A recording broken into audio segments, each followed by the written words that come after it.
Ó, não esquece de deixar o like e também se inscrever no canal. Pô, o que você acha de Petrobras? Né, assim, pô, Petrobras, ó, 2021, pô, tem uma receita de 452 bilhões de reais, lucro líquido 2021, 106 bilhões, primeiro trimestre desse ano aqui, 44 bilhões de lucro, é uma empresa super gigantesca, tem um monte de CPF na bolsa, assim. Você tem alguma opinião sobre Petrobras ou alguma coisa sobre ela? Eu interpreto o seguinte, a Petrobras alcançando todos esses números, o país fica prejudicado. Por quê? Porque o preço do combustível subiu de uma forma extraordinária. Hoje, se você circula pelo bairro onde eu venho, que é na Zona Leste, parece que você está à meia-noite do dia de Natal, não tem ninguém na rua. Então, você veja bem, o Detran e os órgãos que regulam o trânsito não conseguem fazer com que o trânsito fique dessa maneira. Só o preço da gasolina. O poder econômico faz, tá entendendo? Então, o que acontece? A Petrobras, isso daí não é natural na Petrobras. É porque houve uma alteração nos critérios de planilha da Petrobras. Então, mas isso eu não sei se vai continuar. Você veja que há uma briga muito grande para que isso não prossiga acontecer. Por quê? Porque isso está prejudicando sensivelmente os meios econômicos todos do país, principalmente o setor de transporte, não é isso? Então, eu acredito que esses números que você citou provavelmente não sejam os números do futuro, tá certo? E você tem também uma avaliação a ser feita. Quando você sabe ou vê que o controlador vende, você tem que fazer a mesma coisa que ele antes que ele venda. Você tem que vender antes. Quando o controlador está comprando, você tem que imitar a figura dele, você tem que comprar também. Então, eu pergunto para você, quantas instituições aproveitaram essa subida da Petrobras para vender a Petrobras? BNDES, quase todos os fundos, Caixa Econômica, Previ, enfim.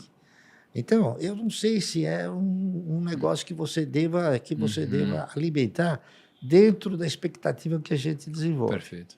Não, muito bom isso daí, né? E hoje é muito fácil você descobrir se os controladores estão vendendo ou comprando, né? É só entrar lá, CVM 358 está na sua cara. Está lá, olha, Caixa Econômica vai vender 300 milhões de ações ao N da Petrobras. O BNDES vai vender 250 milhões de ações da Petrobras.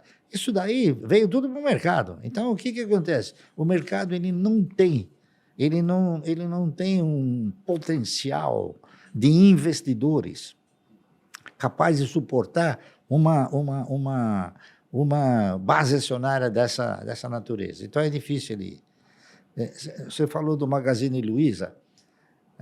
Por exemplo, você sabe qual é a base de acionário do Magazine Luiza? Não. 6 bilhões e 700 milhões de ações.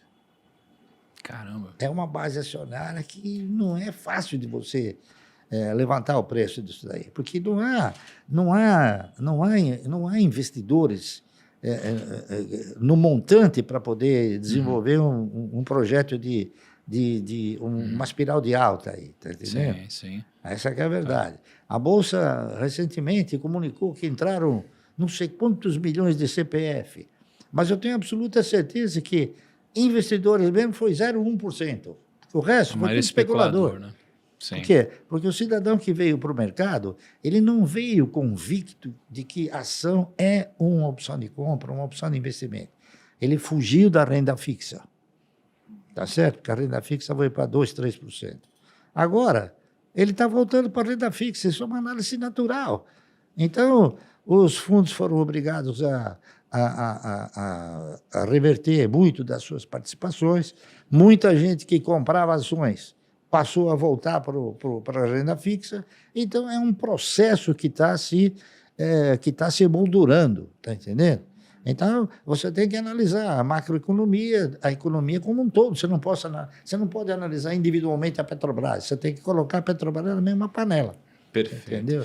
Pô, mas eu falei que era o último, mas eu vou ter que fazer mais 2 perguntas. Tudo bem. Primeira delas, temos muita curiosidade de saber como é o setup do investidor Luiz Barsi.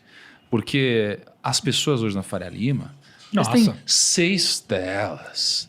Né? 6 assim, né? Na média. Porque a gente tem 9 Mas telas. eu acho que é porque a galera não sabe que dá pra fazer a mesma coisa numa tela só. Eles não sabem que eles dá pra fazer isso, que existe alt tab, eles não essas sabem coisas, não isso. sabem. Aí tem 6 telas, aí tem um tecladão, aí do lado tem mais um notebook, aí do lado tem mais um iPad. E É um no home negócio. E uma office TV na é cadeira Bloomberg. gamer, né? Cadeira gamer. Com não é? LED.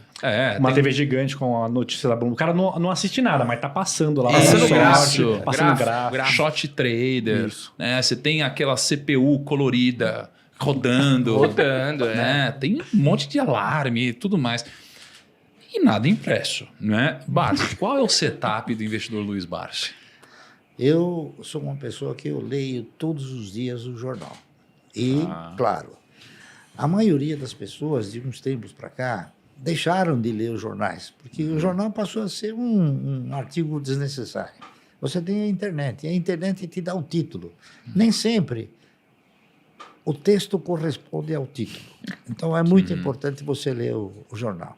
Qual Aliás, jornal você lê? Não, eu leio o Você Estado lê vários, todo né? dia, o Valor Econômico, e eu vejo também na Infomone quais são as principais notícias. Então, a gente acompanha o mercado, não é isso? E a gente tem também comunicação com outros profissionais, tá entendendo? Eu vou até fazer um adendo à questão da informação.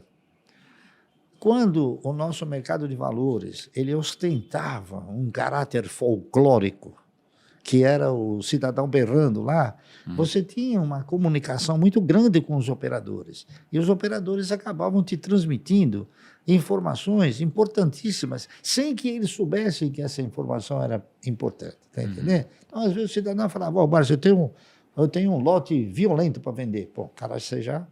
Bom, aí vem uma baixa, tá entendendo? Então, o fluxo de informações, ele era imediato, tá entendendo? Porque ele era um fluxo de informações do corpo a corpo. Hoje é você no fio. Então, e você não tem mais a mesma percepção